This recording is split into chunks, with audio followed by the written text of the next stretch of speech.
This is Coach's Corner, presented by Aurora BayCare Sports Medicine. We're joined each week by the head coach and general manager of the Green Bay Gamblers, Pat Mickish. The Gamblers are on the road this weekend in Cedar Rapids on Friday, in Des Moines on Saturday. First and foremost, Coach, you're coming off two big wins here at home. You're heading to Cedar Rapids.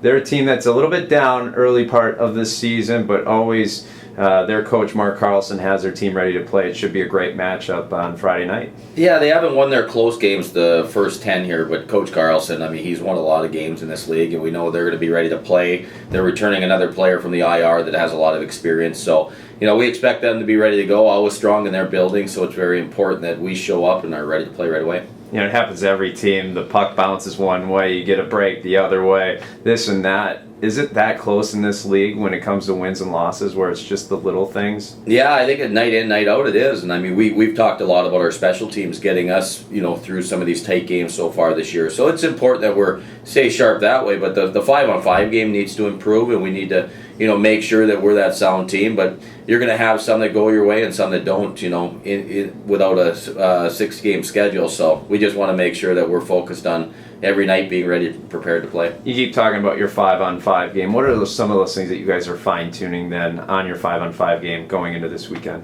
Well, I think a great team in this league possesses the puck, and then they make other teams defend a lot. And we haven't done that enough 5-on-5 yet. Our puck possessions have been short in the offensive zone, and we've lived a little bit too much off transition. So, I think we're working as a group to, spend more time with that puck and make teams defend us a lot more. And you're heading back to Des Moines on Saturday night, a place that you know very well. That's a tough place to play, and a team in the Western Conference that you guys don't see that often. Well, yeah, they're off to a great start. Watching them on film, they're big, they're strong, and they have a little bit of everything. They're tough. Their goaltending, their defense are big and strong. So we need to make sure we're ready to play. But it's hard to turn the page already to that one. We'll focus on Cedar Rapids, but when you roll into Des Moines, it's always a great environment. I enjoyed my 2 years playing there, and it's always exciting to go back. You prep for Cedar Rapids all week, and then after Cedar Rapids, you focus on Des Moines on the bus ride there? Yeah, we've done the video work, so it's all prepared, but right now everything's on Cedar Rapids. Anything we've talked to with our players has been about Cedar Rapids, and then we'll turn the page after that game Friday night and start to prepare the players for that Saturday night game in Des Moines. And dealing with the guys this year with media appearances and whatnot, it seems like they're loose, they're having fun. That's important at this point of the year, knowing that it is a 60-game season. Yeah, they have to enjoy their time together. It is a long grind, and it's more important that when they're away from the rink that they spend time together, they enjoy being around each other, and they see the big picture of it's going to be a long grind, and so it's a fun group of kids, but I give credit to a lot of the leadership. They're taking care of those young kids and bringing them along.